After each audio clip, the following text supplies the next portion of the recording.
At last, a possible new break in the mystery of little Madeleine McCann, the girl with the magical eyes, 3 years old when she vanished on a family vacation in Portugal. Now, after 7 years, a revelation about a possible suspect. ABC's Lama Hassan with the new lead tonight. This story may be one of the most heartbreaking cases you will ever hear. Imagine putting your child to bed during a family vacation, sunset painting the sky, the peaceful sound of the ocean in the distance. You tuck them in, kiss their forehead, and step out for dinner just 50 meters away. You return an hour later, and their bed is empty. A soft toy lies abandoned. The window is wide open. There's no sign of your little girl. That's exactly what happened to Kate and Jerry McCann on the night of May 3rd, 2007. Their 3-year-old daughter, Madeleine, vanished from their holiday apartment in the seaside village of Praia da Luz, Portugal. No broken glass, no forced entry, just silence, confusion, and a void that has haunted the world ever since. The case sparked the largest and most expensive missing child investigation in British history. It triggered a media storm, drew in the Pope, MI5, and the FBI. Millions followed every twist. And yet, to this day, no one knows for certain what happened to Madeleine McCann. Today, on Crime Line, we're diving deep into the mystery that became known as the crime of the century. A case full of red herrings, media chaos, and one terrifying question. What really happened to Madeleine that night? Let's begin with the little girl behind the headlines. Her name was Madeleine Beth McCann. Born on May 12, 2003, in Leicester, England, she was just a few days away from her 4th birthday when she vanished. Those who knew her described her as curious, bright, and endlessly affectionate. She had striking blue-green eyes, a small freckle under her left eye, and a distinctive mark on her right pupil, a feature that made her instantly recognizable and tragically iconic. Her parents, Kate and Jerry, were both doctors. Madeleine was their first child, followed later by twins, a boy and a girl. From the outside, the McCanns looked like the portrait of a happy, educated family. Photos from their holiday show, Madeleine smiling in the sun, wrapped in her favorite pink blanket, her beloved cuddle cat never far from reach. That toy, a soft, well-worn feline, became a heartbreaking symbol of the search that would follow. Madeleine was full of life. She loved to sing, especially nursery rhymes. Her laughter was contagious, her energy endless. She liked pretending to be a teacher, lining up her stuffed animals as students.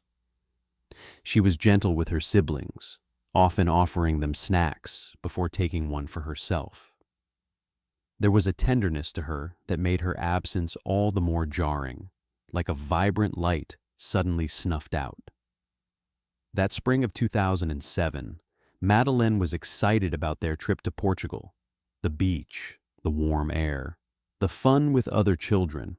It was all a kind of magic to a child her age. Her parents later said that she was the happiest they'd ever seen her in the days leading up to her disappearance. And then she was gone. One minute, a little girl peacefully sleeping in a small resort apartment. The next, a void, a toy left behind, a birthday that would never be celebrated. What kind of world allows a child like Madeleine to simply disappear? Let us look deeper into the world she vanished from. The McCanns were not reckless parents. They were doctors, well-educated, rational, and by all accounts, deeply devoted to their children. Their decision to vacation in Praia da Luz, a quiet resort town in southern Portugal, was born from a desire for rest, familiarity, and safety. With 3 young children, Madeleine and 2-year-old twins, Sean and Amelie, they sought a place that felt like home away from home. And Praia da Luz, nicknamed Little Britain, for its heavy British tourist population, offered just that. English was widely spoken. The weather was warm. The resort catered to families, and there were on-site daycare centers, kids' clubs, and even babysitting services. The McCanns were joined by a close-knit group of friends, all medical professionals, vacationing together, 9 adults and 8 children in total. Every evening, the adults dined at the same restaurant, Tapas, just 50 meters from their apartments. From their table, they claimed they could see the windows of the rooms where their children slept. The plan was simple, and they stuck to it. Eat, take turns checking on the kids every 20-30 minutes. One family even brought a baby monitor. It wasn't unusual, it was the norm among their group. Their apartment 5A sat on the ground floor facing a small parking area. The layout was simple: bedroom, living area, and patio. The back terrace doors were often left slightly ajar for easy access. That night, May 3, 2007, was no different. At 8:30 p.m., Kate and Jerry left for dinner. They left the sliding doors unlocked. The children, Madeleine in her pink and white pajamas, the twins asleep in their cots, were left behind, as usual. This decision, made so casually, would come to haunt them for the rest of their lives. It's important to understand this. The McCanns didn't think they were being negligent. In that moment, they believed they were nearby, alert, attentive. But in hindsight, their idea of safety, leaving 3 children under 4 years old alone, even for short intervals, has been one of the most criticized aspects of the case.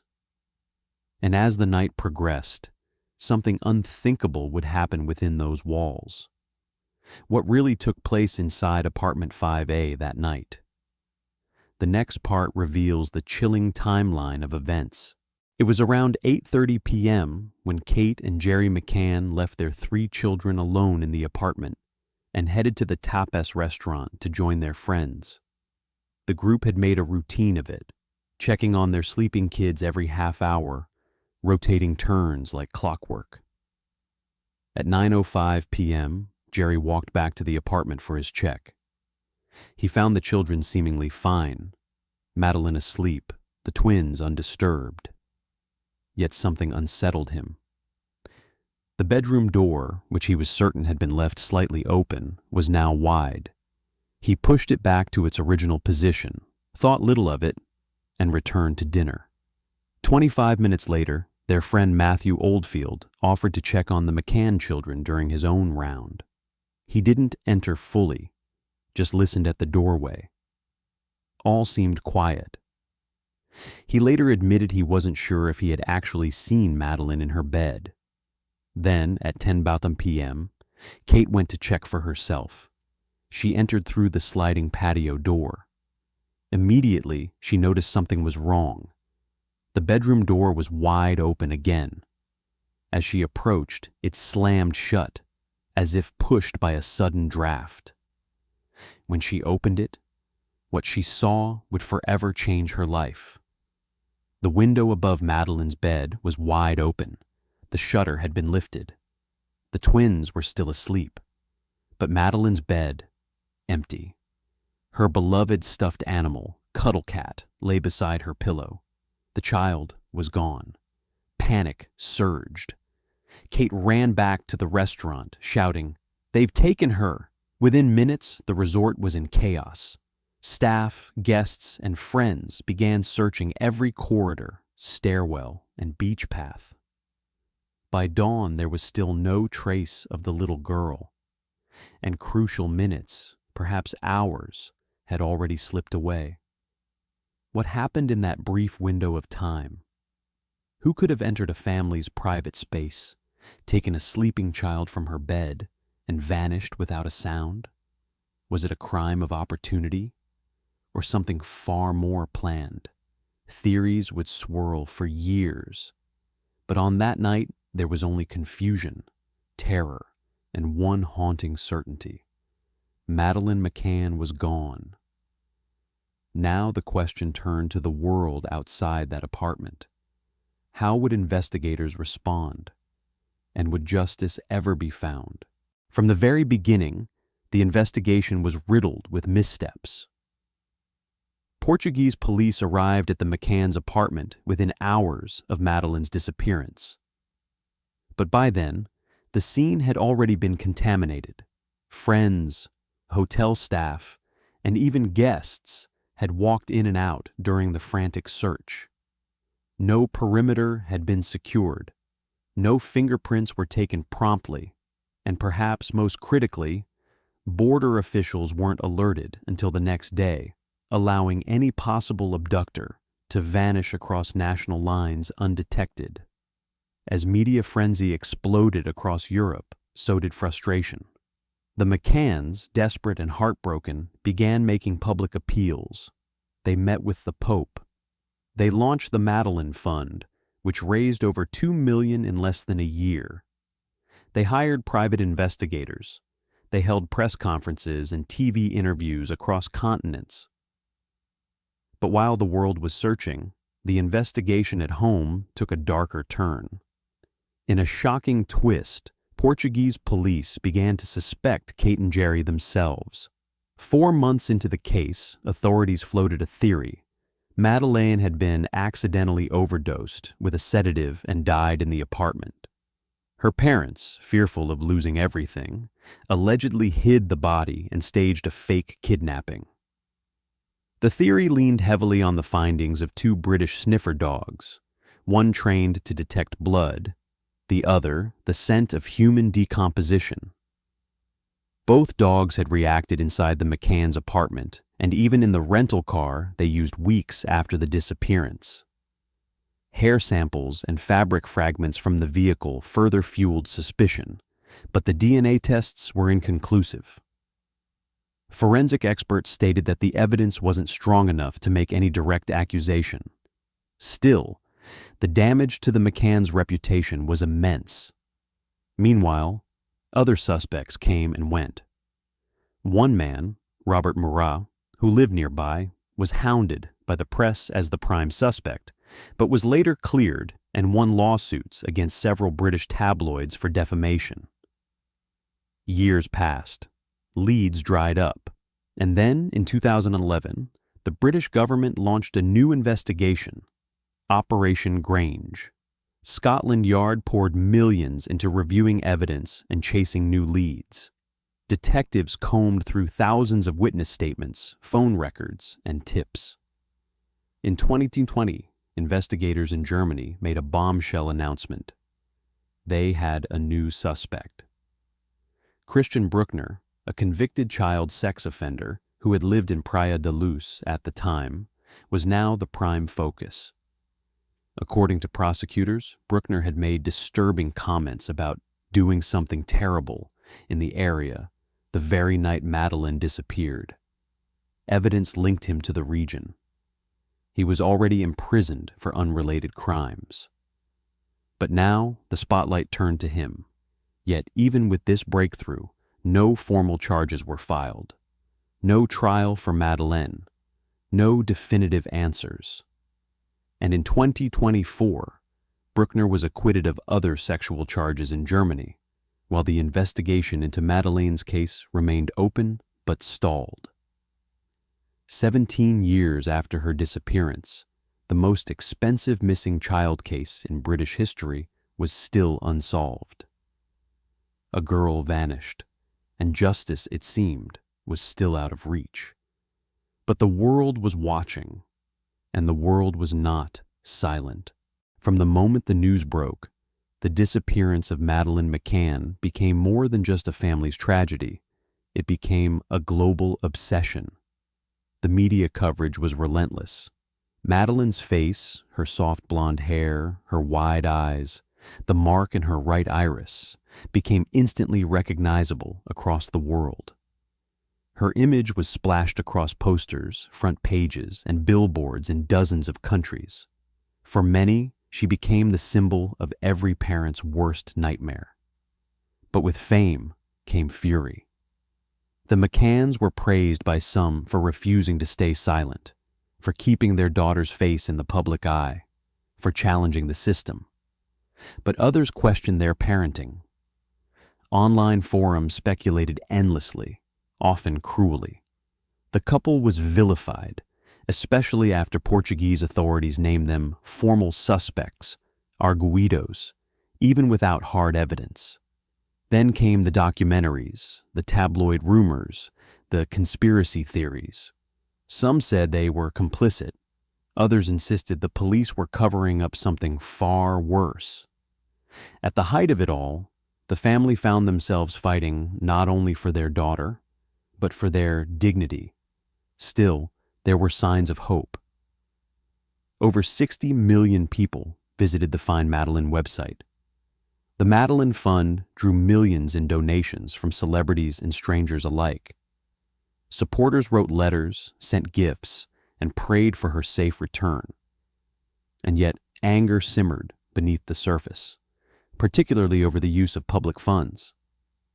By 2017, the British government had spent more than $19 million on the case.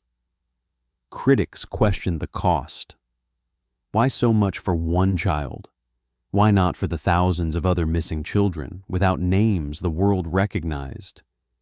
But the answer, perhaps, lies in something deeper.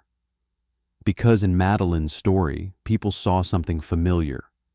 A child taken from a place that was supposed to be safe. A disappearance that could have happened to anyone. And that fear turned to obsession. In Germany, the public response to the naming of Christian Brückner in 2020 was explosive. Hope surged. Could this finally be the man? Yet when he was acquitted in 2024 of unrelated charges, disappointment returned. Once again, justice slipped away. And still, Kate McCann buys her daughter birthday presents, still writes her cards, still leaves space in her heart and in her home for the child who should have grown up before her eyes. The world may have moved on, but for many, especially for those who watch this case unfold, the silence remains deafening. But this story doesn't end here. One last question remains, and one final message must be heard. What would you do if your child vanished without a trace?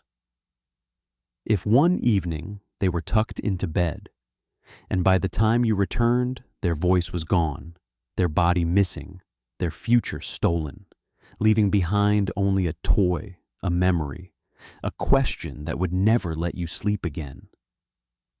Madeleine McCann was only 3 years old. She had never crossed a street alone. She couldn't tie her shoes.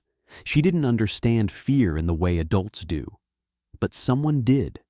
Someone saw her, took her, and for 17 years has kept that truth buried in silence. No matter the theories, no matter the police errors, the media storms, the false accusations, one fact remains.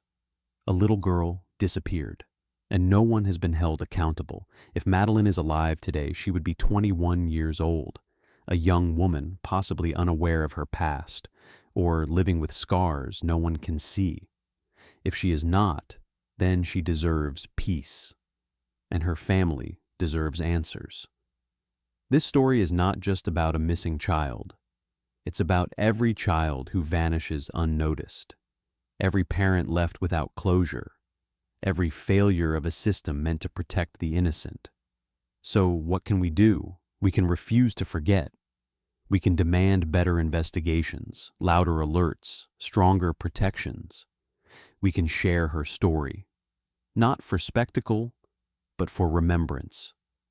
And in doing so, we keep the light on for those still lost in the dark.